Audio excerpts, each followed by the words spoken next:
Hola a todos, en el siguiente vídeo vamos a intentar dar una explicación acerca de la regulación jurídica de lo que es el auto de procesamiento y sobre todo los recursos que caben contra el mismo.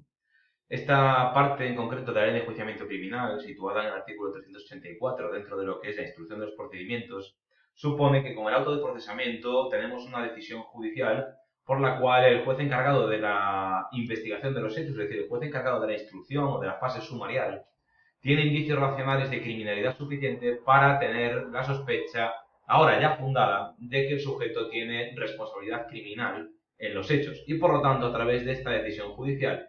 lo que hace es atribuir formalmente unos indicios para que los mismos sean debatidos y probados en la fase del juicio oral. Por lo tanto, situamos al auto de procesamiento como una de las partes de la fase de instrucción en la cual se abre la puerta para el enjuiciamiento del sujeto o se cierra la puerta al procedimiento. Porque el juez, cuando no tenga indicios suficientes para mantener la criminalidad de los hechos atribuidos al delincuente, va a denegar el procesamiento. Por lo tanto, debemos tener en cuenta que el auto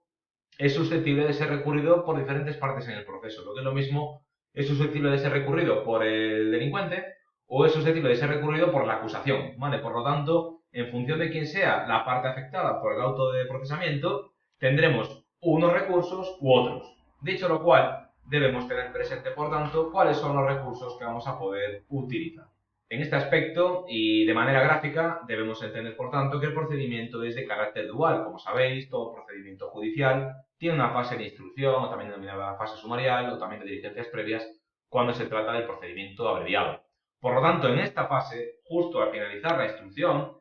el juez atribuye, en este caso formalmente, indicios racionales de criminalidad al sujeto que luego se tienen que debatir y probar en la fase de audiencia o también fase de plenario. Para llegar al convencimiento de que hay indicios racionales de criminalidad sobre el sujeto, dentro de los actos de instrucción podemos tener el atestado de las fuerzas policiales, podemos tener declaraciones de testigos, podemos tener la inspección ocular realizada normalmente por los agentes de la policía judicial, sean estos genéricos o especializados, pero en todo caso, con esos indicios luego tendremos que practicar las correspondientes pruebas. En esta fase concreta debemos tener en cuenta cuáles son los recursos, toda vez que el proceso penal es un proceso que tiene las máximas garantías tanto para el delincuente como también para la víctima, permitiendo precisamente en virtud de ese principio de contradicción que rige en el proceso penal, poder atacar las decisiones judiciales. Dicho lo cual, debemos tener presente que hay dos tipos de recursos en función de quién sea la parte afectada, como comentábamos anteriormente. La primera idea es simple. Cuando hay indicios racionales de criminalidad para atribuir la comisión del hecho delictivo al sujeto, el juez dictará auto de procesamiento. Contra el auto que decreta el procesamiento, el delincuente, que va a ser la parte afectada porque se le va a atribuir la comisión del hecho delictivo, dispone de dos recursos que puede plantear de manera distinta. En este caso hemos de tener en cuenta que el primer recurso que se atribuye al delincuente es el recurso de reforma, cuya característica principal es que el mismo juez que dicta el auto también va a resolver el propio recurso de reforma. Para esto, además, al delincuente, al reo, a la persona que se le atribuye la responsabilidad de los hechos delictivos, se le da un plazo pequeño, un plazo de 3 días desde que se notifica la resolución.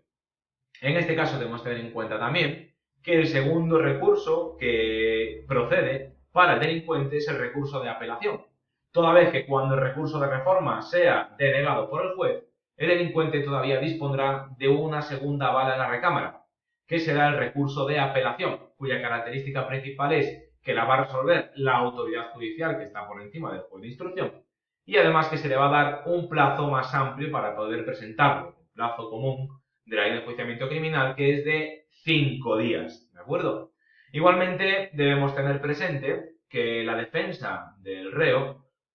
previniendo ya que el juez de instrucción, muy probablemente la reforma le sea denegada, puede presentar directamente el recurso de apelación, pero con carácter subsidiario de reforma, de tal manera que admita al de apelación cuando deniegue el de reforma, de manera que acorta los plazos y las esperas a la hora de resolver. Si le damos la vuelta a la moneda, porque esta moneda tiene dos caras, y es que en todo proceso, fruto de, en este caso, la característica básica del proceso de dualidad de partes, la víctima, el acusador, también tiene posibilidad de recurrir el auto. Normalmente, ¿cuándo lo van a recurrir? Cuando el auto deniega el procesamiento. Por lo tanto, si para el delincuente hay dos recursos, Para el ofendido, para el acusador, solamente hay uno, que es el recurso de reforma, con el mismo plazo que para el delincuente, esos 3 días en los cuales puede, además, solicitar, por tanto, la reforma de la decisión tomada mediante el auto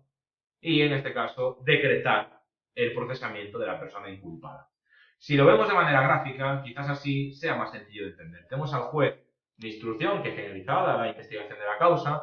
decreta el auto correspondiente indicando que va a procesar al sujeto para que se abra juicio oral contra él y se prueben, es decir, se celebre la prueba correspondiente, y por tanto, frente a esta decisión tiene el delincuente la opción de presentar el recurso de reforma en 3 días, y cuando éste sea denegado, el recurso de apelación, o directamente presentar el recurso de apelación de manera subsidiaria al de reforma, de tal manera que en caso de denegar este, automáticamente se resuelva el recurso de apelación. Es una materia que para el opositor, para las fuerzas y cuerpos de seguridad, para en este caso el cuerpo de agentes de instituciones penitenciarias, suele ser compleja, pero si uno para a pensar en las garantías del procedimiento, que normalmente es pro reo, debemos tener en cuenta que siempre para el delincuente hay mayor posibilidad de ataque de las decisiones judiciales que para la víctima. De esta manera, creo que os puede resultar mucho más sencillo de estudiar y sobre todo de memorizar. Recordemos, para la reforma 3 días, para la apelación 5, el de reforma va a ser ante el mismo juez que dicta en este caso el auto, el de apelación será siempre ante la instancia judicial superior a quien ha dictado la resolución. ¿Vale? Por lo tanto, espero que con esto os quede más o menos explicitado y os ayude a poder estudiar esta parte de vuestros temarios de oposición. Sin otro particular más, espero que os haya sido de utilidad y nos vemos en el siguiente vídeo. Espero que si os ha gustado, por favor, le deis un me gusta. ¡Hasta luego!